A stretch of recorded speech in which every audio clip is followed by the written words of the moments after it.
Welcome to the Filmora music video series. My name's Jony, and today we're going to be taking a look at how to plan and prepare for your shoot.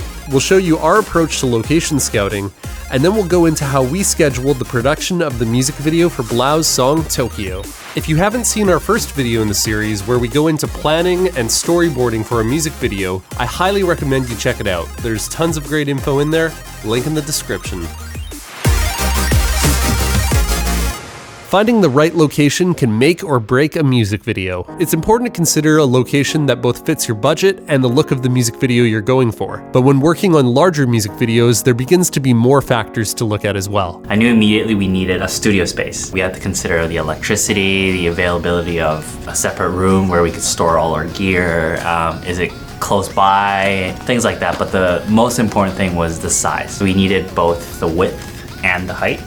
The width, just so that the bus can fit and we have ample space to film around it, but also the height so we can rig lights. My producers and I were literally pulling each other's hair out trying to find this location. If you don't have access to a studio space, consider scouting available locations that you do have access to. This can be your home or office for interiors, or outdoor locations that are for public use. We've shot in forests, playgrounds, bridges, parking lots, and formed the storyline around those spaces for past music videos. When it comes to public locations, make sure that it's okay for public filming and that other people aren't in your shots. Now keep in mind that if you do go for this approach, you need to plan ahead because weather is a major factor. It's also good to think outside of the box and make sure your location can get you what you want logistically. For example, in this music video, we needed a space large enough to fit a bus inside of it. But we also needed a space with large enough doors to get the bus in. Where are we going to find doors like that?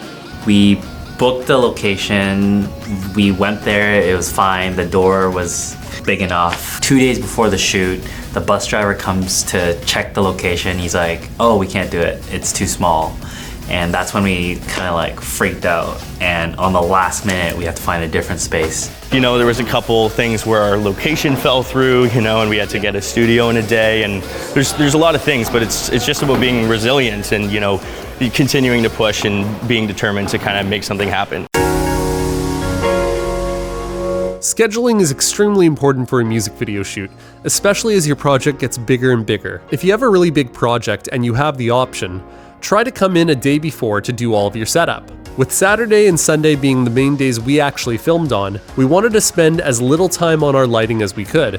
We actually had a pre-rig day. What that means is 1 day before the actual filming day, we loaded everything in. We loaded the bus in, we loaded all the crew, the gear and everything. And we had the bus in the day before, so we rigged the lights to simulate the street lights.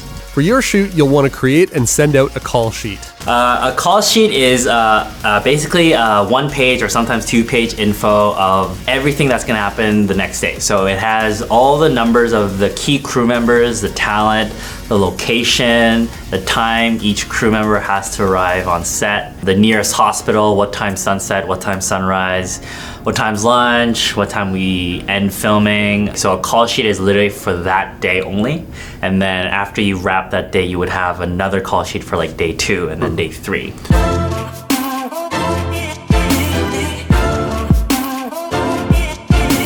We're doing Blau's music video right now. We have an amazing team, obviously, and a lot of people working together, and it looks like we're about to roll. Check in later.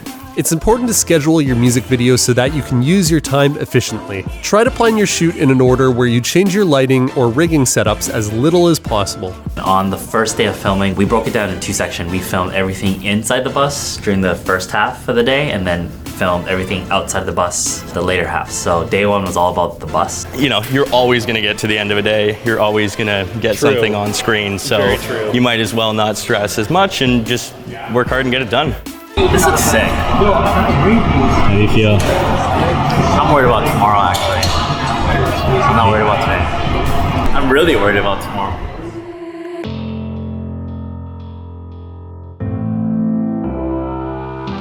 Day 2 was everything else she sees outside the bus. So all the memories, all that stuff was day 2. As you can see, the bus is completely gone. We got a bedroom scene over there. We've got another scene that we're shooting over here a little later, and then we're moving back to that corner later on today.